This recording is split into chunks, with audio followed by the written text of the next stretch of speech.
ሰላም ጤና ይስጥልን ተመልካቾቻችን እንደምንዋላችሁ እንደምናመሻችሁ ከአንከር ሚዲያ ዝግጅት ክፍል የአክብሮት ሰላምታችንን እናቀርባለን። ዜናዎችን ይዤ መጥቻለሁ።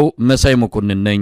ባለፉት 2 ቀናት በምስራቅ አርሲ ሻርካ አካባቢ ከፍተኛ የንጹሃን እልቂት መፈጸሙን የሚገልጹ መረጃዎች በስፋት እየወጡ ነው። የኢትዮጵያ ኦርቶዶክስ ተዋሕዶ ቤተክርስቲያን አንድ አባትም ግድያው መፈጸሙን ጠቅሰው መግለጫ መስጠታቸው ተሰምቷል። 21 የእምነቱ ተከታዮች መገደላቸው ይነገራል። ቁጥራቸው እየጨመረ መሆኑንም ዘግይቶ የሚወጡ መረጃዎች ያሳያሉ። ወደ ስፍራው ስልክ ደውልን አንድ የተቱ ወይም ደግሞ የተፈጸመው እልቂት ቤተሰብ አግኝተናል። በጣም አመሰግናለሁ። እንዴት አለ? እንግዲህ በጭንቅ ጊዜ ላይ ነው የደወልኩት። እስቲ ምንድነው የሆነው? ከመነሻው የተፈጸመውን ትነግረናለህ? እሺ አመሰግናለሁ። እንደሚታወቀው እንግዲህ ምስራቅ አርሲ የጥቃት ዓላማ መሆኑን ከጀመረ ወደ 3 አመት እየተጠጋ ነው። ከ2016 ዓ.ም ጀምሮ ነው እንግዲህ ጥቃቱ መፈጸም የጀመረው። እንደሚታወቀው ከ2016 17 18 ያው ወደ 8 ወይስ 10 የሚደርሱ ወረዳዎች ላይ ጥቃቱ በተደጋጋሚ ይፈጸማል። ከነዛ መካከል አንዳንድ ወረዳዎች ላይ ወደ 300 የሚደርሱ ኦርቶዶክሳውያን አንዳንድ ቦታዎች ላይ ለምሳሌ እንደ ሽርካ ያሉ አካባቢዎች ላይ ወደ 200 የሚጠጉ ኦርቶዶክሳውያን በጠቅላላው ተገድለዋል። እና አሁን እኔ የምነግርህ በምስራቅ አርሲ ይዛው ጥቃቱ ኦርቶዶክስ ያለ ከሚፈጸምባቸው አካባቢዎች አንዱ ሽርካ ዋና ተጠቃሽ ነው። በማህበራዊ ሚዲያ ሲዘዋወር ምናልባት ሁሉም ሰው ያውቋል። እና ትናንትና የካቲት 19 2018 ቀኑ 10 ሰዓት ጀምሮ ጃዊ የሚባል አካባቢ ላይ በኦርቶዶክሳውያን ላይ በተከፈተው ጥቃት 21 የሚደርሱ ኦርቶዶክሳውያን ተገድለዋል። ወደ 7 የሚደርሱ ደግሞ ለከፍተኛ ጉዳት ተዳርገዋል። ቁጥራቸው ቀላል የማይባል ደግሞ እንግዲህ ጠፍቶ የት እንዳለው አይታወቁም። ቁጥሩ ከዚህም በላይ ሊጨምር ይችላል ማለት ነው ደረሰው። አሁንም ቢሆን ከመቼ ደግሞ ከ11 ሰዓት በኋላ የሰማዕታቱን ቤተሰቦች ጨምሮ ቤታቸው ላይ እሳት ተለቆ ሰፈሩ እየነደደ ነው ማለት ከ11 ሰዓት በኋላ ጀምሮ ያለው በጣም ከፍተኛ አጣብቂኝ ውስጥ የተለያዩ ቦታዎች ላይም ጥቃት የሚፈጽሙ ሰዎች በቀን እየታዩ ነው። ኦርቶዶክሳውያንም በጣም አስቸጋሪ ሁኔታ ውስጥ ነው ያሉት። ይሄ ነው መሳይ። እንግዲህ እናንተ እዛ ነው ያላችሁት። እናንተስ በምን ሁኔታ ላይ ነው ያላችሁት? እንደው ጥያቄውን ደራርቤ ካቀረብኩም መልሼ አስታውሳለሁ። እየመረጡ ነው የሚገሉት? እነማን ናቸው የሚባለውንስ ማወቅ ይቻላል? እስቲ እንደው ዘርዘር አድርገህ ንገረን። አሁን ያላችሁበት ሁኔታ እጅግ አስቸጋሪ ነው። በከፍተኛ ጥንቃቄ ነው ስልክህንም ያገኘሁትና በምን ሁኔታ ላይ ነው ያለው? እየመረጡ ነው ወይ የሚገሉት? እነማን ናቸው የሚለውን እንደው መልስ ብትሰጠን። እሺ መሳይ አመሰግናለሁ። በድጋሚ እንግዲህ አሁን የሚፈጸመው ዛ አርሲ ላይ እንደሚታወቀው በመላ ኦሮሚያ ጥቃት እየተፈጸመ ነው። አርሲ ላይ ከሌሎች ስፍራ ልዩ የሚያደርገው አንድ ሃይማኖት ላይ ያተኮረ ነው። ተለይቶ ነው የሚደረገው። በነገራችን ላይ ሁሉ የኢትዮጵያ ሕዝብ ማወቅ ያለበት ተለይቶ ነው። አንድ ሃይማኖትን ትኩረት ያደረገሱም የኢትዮጵያ ኦርቶዶክስ ተዋሕዶ ሃይማኖት ላይ ያነጣጠረ ነው ጥቃቱ ማለት ነው። ኢትዮጵያ ኦርቶዶክስ ተዋሕዶ ቤተክርስቲያን ላይ ያነጣጠረ ጥቃት ነው እና አሁን ያለንበት ሁኔታ በጣም አስቸጋሪ ነው። እውነት ለመናገር አሁን እንኳን እያወራው ያለው ራሱ ምን እንደሚፈጸም አይታወቁም። እና እነዛ ማን ናቸው? አሁን ብዙ ጊዜ ይሄንን ለመግለጽ ይፈራል። በቤታችንም ያለው ነገር ያው ታጣቂዎች የማይታወቁ ኃይሎች የሚባሉ ዘገባዎች ብዙ ጊዜ ይሰጣሉ። ግን እነዚህ መንግስት ያደራጃቸው እምነትን መሰረት አድርገው የሚንቀሳቀሱ ናቸው። እንግዲህ ይሄ አርሲ የእምነት እንትን አለበት። በጣም ብዙ ጊዜ የእምነት ችግር ይነሳበታልና እነዚህ በእምነት ታጥቀው የሚንቀሳቀሱ በሚገርም ነገር የኦነግ ሸኔን ዩኒፎርም የወታደር ልብስ ይለብሳሉ። ጸጉራቸውን እንደዚህ ያሳድጋሉ። ግን 100% የአንድ እምነት ብቻ ያለበት ሌላ ቤተ እምነት ከፕሮቴስታንትም ከካቶሊክም ከዋቄፈናውም ከኦርቶዶክሱ ምንም የሌለበት የአንድ እምነት ብቻ ታጣቂዎች ያሉበት ያለው እውነታ ይሄ ነው መሳይ። በምን አውቃችሁ እንግዲህ መንግስት ከጀርባው የሚደግፈው ነው የሚለውን በተመለከተ እንግዲህ በዚህ በኩል በትክክል ማስረጃ ያው መረጃዎች እንዳሉ እኛም የደረስንባቸው አሉ። እዛ ጋር ማን አደራጅተው ማን እንደሚያሰማራ በመረጃ ደረጃ ብዙ ነገር ይባላል። ግን እናንተም በማስረጃ ይሄ የመንግስት እጅ ከጀርባው አለበት መንግስት ነው አስታጥቋቸው የላካቸው የሚለው ድምዳሜ ላይ ለመድረስ ምን ማስረጃ አላችሁ? መልካም እልፍ ማስረጃዎችን ማቅረብ ይቻላል። ለምሳሌ ጥቃቱ ከመፈጸሙ አስቀድሞ ምን ሆነ መሰለህ? ሽርካ ላይ መጀመሪያ ጥቃቱ ከመፈጸሙ አስቀድሞ መንግስት የታጠቁ ኦርቶዶክሳውያንን ትጥቅ አስፈታ። ህጋዊ የሆኑትንም ደግሞ በራሳቸው ለመከላከል የታጠቁትንም መንግስት በአዋጅ እዛ የወረዳ የሚያስተዳድሩ ሰዎች ትጥቅ እንዲፈቱ አደረጉ። ከዛ እነዛ ምሽት መጥቶ ጥቃት ይፈጽማሉ። ከዛ ኦርቶዶክሳውያን ጥቃት ደረሰብን ብሎ ሄደው ሲያመለክቱ አናውቃቸውም እንዲሁም ደግሞ ኦርቶዶክሳውያን 2-3 ሆነው በሚሄዱበት ወቅት እናንተ ፋኖ ናችሁ ብሎ መንግስት ራሱ ኦርቶዶክሳን ያሳድዳል። ኦርቶዶክሳን ለምሳሌ በጣም በሚገርም ሁኔታ ሌላ የሚያደርጉት ደግሞ ኦርቶዶክሳንን ራሳቸው ግስታይላት ራሳቸው ኦርቶዶክሳንን ደግሞ ኑ ተዋጉ ብሎ ኦርቶዶክሳንን በፊት አስቀድሞ ኦርቶዶክሳን እንዲመጡ ያደርጋሉ። አስቀድሞ ማለት እና እልቂቱ ሲፈጸም ደግሞ ድረሱልን ሲባሉ ሆን ብለው ድምጻቸውን አጥፍተው ዝም ይላሉ ማለት ነው። ግን የኦርቶዶክሳን ጥቃት ኦርቶዶክሳን ለሚደርሰው ጭፍጨፋ ወደ ሚዲያ ሲወጣ ደግሞ መጀመሪያ መግለጫ የሚሰጡት እነሱ ናቸው።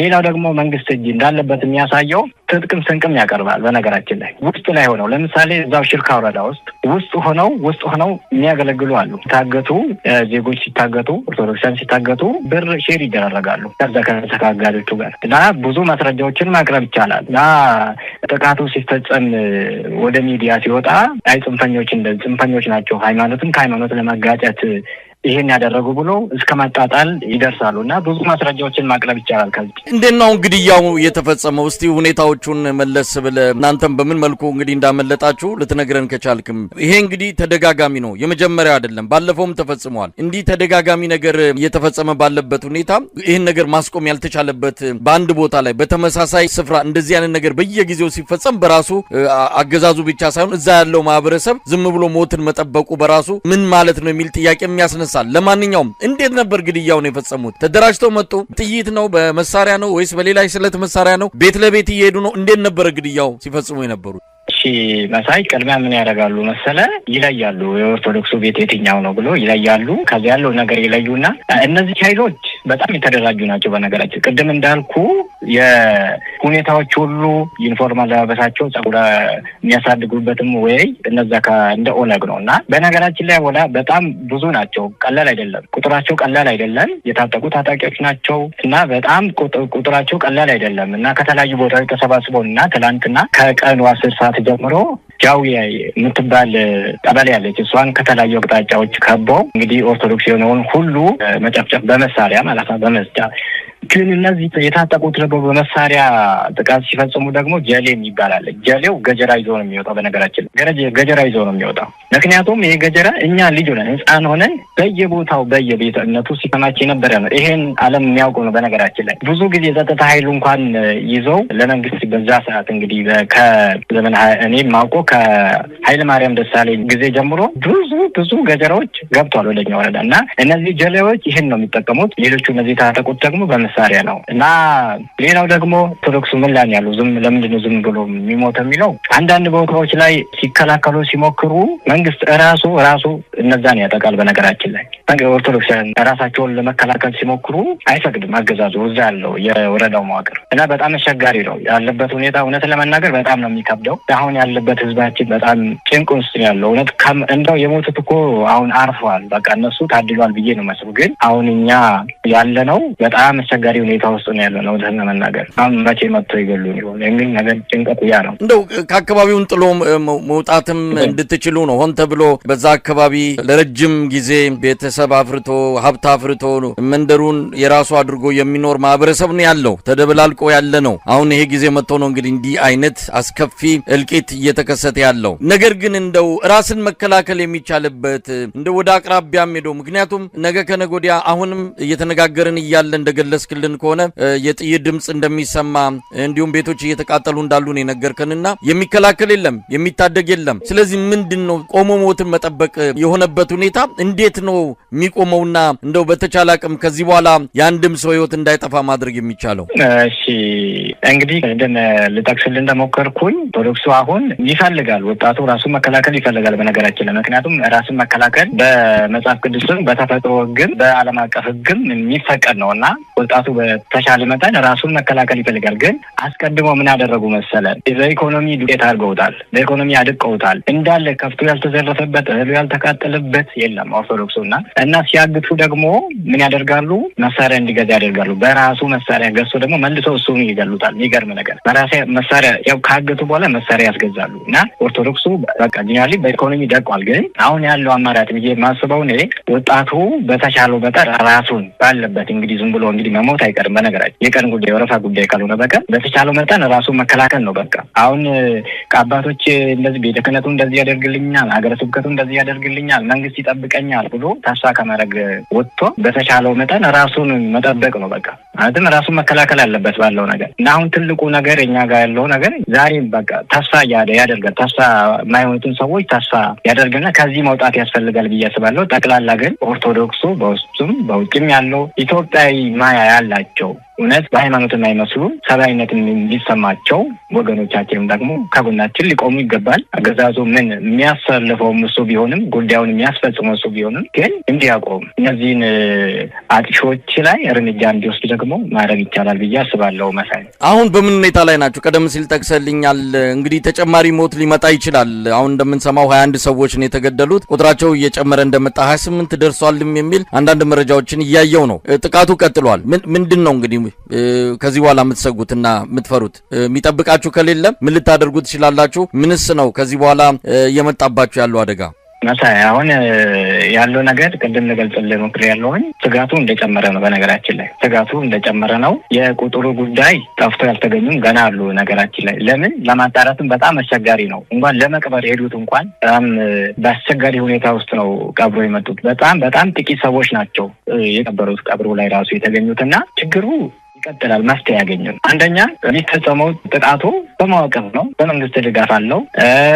ሌላ ደግሞ በቤተ ክህነት በኩልም አቁሙ የሚል ኃይል የለምና ችግሩ እየባሰ ነው የሚሄደው ብዬ ነው የማስበው።